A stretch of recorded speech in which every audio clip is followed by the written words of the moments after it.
Frutti అని name బాగానే వచ్చింది కానీ కెరియర్ వైజ్గా సరైన గుర్తింపు రాకపోవడానికి కారణాలు ఏంటి? ఏమో మీరే చెప్పాలి మరి. అంటే మీ గురించి మీకు తెలిసినట్టుగా నాకు పెద్ద తెలియదు కదా.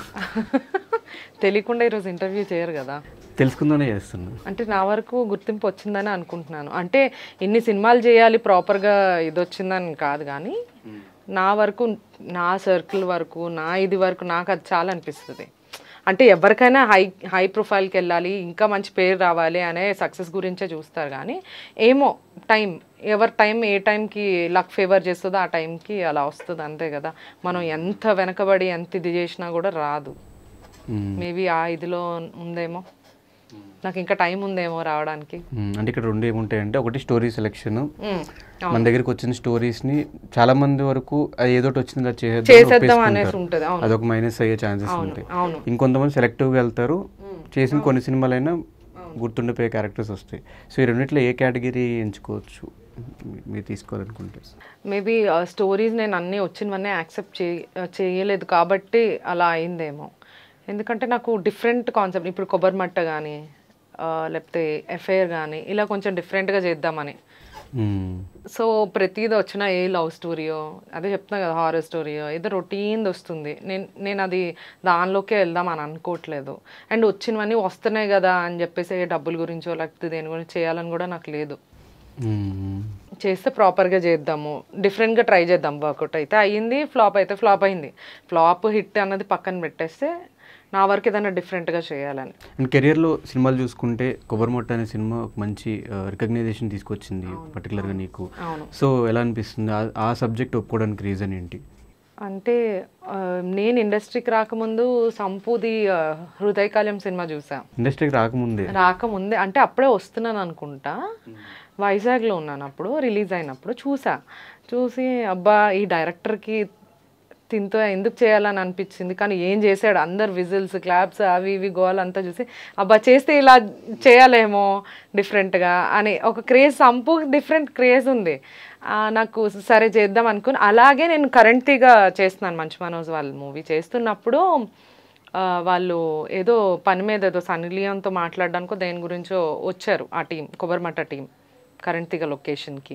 అక్కడ నన్ను డైరెక్టర్ చూసి నా నెంబర్ కనుక్కొని ఆఫీస్కి రమ్మని చెప్పి మాట్లాడి ఇలా చేయాలని అంటే అలా యాక్సెప్ట్ చేశాను. నేను అప్పట్లో సినిమా చూసినప్పుడు తనతో చేద్దాము లేకపోతే ఇలా చేయాలని అనుకున్నా కదా, ఇప్పుడు ఆపర్చునిటీ వచ్చింది కదా చేద్దామని చెప్పి అలా ఒప్పుకున్నా సంపుతో. మంచి కాంబినేషన్ అయింది, అది మంచి కాంబినేషన్, మంచి హిట్ అయింది. అది ఎంత లేట్, ఎన్ని ఇయర్స్ లేట్ అయినా కూడా కన్ఫర్మ్ హిట్ కొడతామని తెలుసు, డైరెక్టర్కి తెలుసు, టీం అందరికీ తెలుసు. అది అలాగే వర్కౌట్ అయింది. సో చాలా మంది, కొంతమంది పెద్ద స్టార్స్తో కూడా చిన్న చిన్న క్యారెక్టర్స్ చేయడం జరిగింది. అంటే వన్స్ కెరియర్ మనం సెట్ చేసుకున్నప్పుడు హీరోయిన్గానే కనిపించాలి, ఒక క్యారెక్టర్ ఆర్టిస్ట్ మంచి క్యారెక్టర్ అయితే చేయాలి అనుకుంటాము. సో అట్లా మీరు మధ్యలో చిన్న చిన్న రోల్స్ కూడా చేయడానికి రీజన్? మధ్యలో అంటే నేను చెప్పాను కదా, నాకు ఆ రోల్ చేయాలి, ఓన్లీ హీరోయిన్గానే అంటే రాదు ఎవరికైనా, నాకనే కాదు ఎవరికి రాదు. ఎవరేం చేసుకుపోతూ ఎవరు ఏదైనా దాంట్లో ఒప్పుకొని ఏది వచ్చినా కూడా చేసుకొని వెళ్తుంటే అది వస్తుంది ఇది వస్తుంది. సో నా ఒపీనియన్ అయితే అలా ఉన్నదన్నమాట. సో ఏది వచ్చినా చేయాలి, ఏది వదులుకోవద్దని. సో అందుకే నేను రెండు. మంచు మనోజ్ గారితో వర్కింగ్ ఎక్స్పీరియన్స్ ఎలా అనిపించింది? గుడ్, ఫుల్ ఫన్ ఉంటుంది సెట్స్లో, ఆఫ్ సెట్స్ అయినా ఆన్ సెట్స్ అయినా ఫుల్ ఫన్. చాలా కేర్ తీసుకుంటారు వాళ్ళ ప్రొడక్షన్లో కూడా, చాలా బాగుంటుంది. It was good working with him. ఆ ఫ్యామిలీ ఎలా ఉంటుంది? మంచు ఫ్యామిలీ. ఒక్కసారి వాళ్ళు దానిలోకి వెళ్తే ఆ ప్రేమ తట్టుకోలేం మనం. వెళ్తాం, మాకు ఇంకా వద్దు చాలు అన్న కూడా వాళ్ళు పంపారు, మనం రాలేం బయటికి. వాళ్ళు ఒక్కసారి వాళ్ళతో వర్క్ చేసినా లేకపోతే ప్రతి ఒక్క ఆర్టిస్ట్ని ప్రతి ఒక్క వాళ్ళ ఇంటి ఫంక్షన్కి కానీ ఏ చిన్న సెలబ్రేషన్ అయినా ఇంక్లూడ్ చేసుకొని పిలుస్తారు. అంతే దగ్గరుండి వంటలు చేసి పెట్టి ఇంటికి పిలిచి ప్రతి దానికి ఇన్వైట్ చేస్తారు. చాలా క్లోజ్ అయిపోతారు, చాలా బాగా చూసుకుంటారు.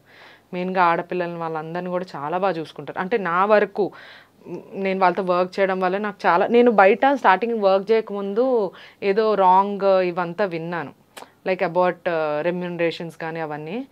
వాళ్ళు ఇంటికి తెచ్చిస్తారు అబ్బా డబ్బులు, ఇంటికి తెచ్చిస్తారు. అగ్రిమెంట్ ఇదంతా కూడా మేనేజర్తో పాటు నాకు ఇంటికి పంపించి అగ్రిమెంట్ సైన్ చేయించి ఇంటికే డబ్బులు ఆన్ టైం వచ్చేటట్టు చూసుకున్నారు. చాలా బాగా చూసుకున్నారు సెట్స్లో కానీ, బయట అవుట్డోర్ చేసినప్పుడు కూడా మా పేరెంట్స్తో కలిసి వెళ్ళాను, అందరినీ చాలా మంచిగా చూసుకున్నారు. సో సన్నీ లియోన్తో స్క్రీన్ స్పేస్ ఉందా మీకు? ఉంది ఉంది ఉంది. It was great working. అసలు సన్నీ లియోన్తో వర్క్ చేస్తానని అసలు ఎక్స్పెక్ట్ చేయలేదు. అసలు తను కూడా ఆవిడ కూడా చాలా డౌన్ టు ఎర్త్ పర్సన్. వాళ్ళు వీళ్ళని ఏం లేకుండా అందరితో చాలా క్లోజ్గా మూవ్ అయ్యి సెట్స్లో అంతా చాలా బాగున్నారు.